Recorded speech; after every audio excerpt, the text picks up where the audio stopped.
You've got to make minimally 3 completely separate sets of plans for these 3 ability groups. And the further out you go, it gets more and more difficult in terms of meeting the special needs of those kids who are deviant from the standard, deviant from the mean.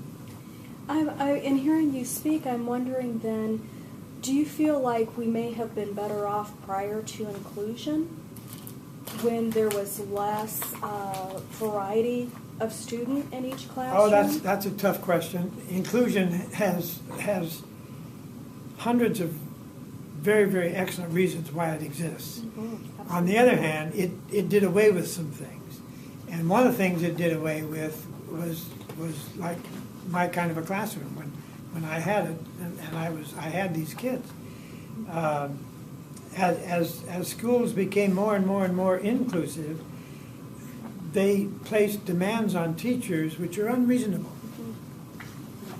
The whole idea that you should have special ed classes for special ed kids and you should have gifted classes for gifted kids makes a lot of sense, simply because gifted and special ed kids do not belong in a typical classroom comfortably. They're not accommodated. Their learning needs are not being met. Now that's a big aside. Do they not have special classrooms in Indiana? There are places where they exist, yes,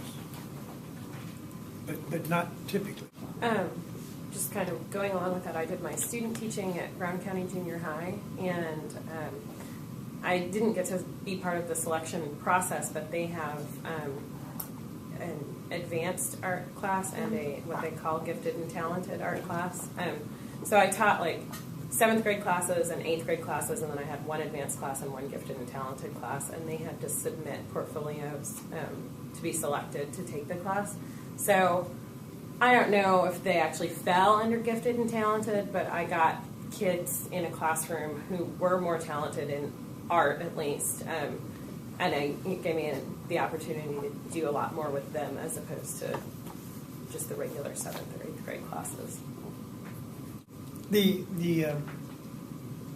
drawing abilities test is interesting from the standpoint of communicating with teachers.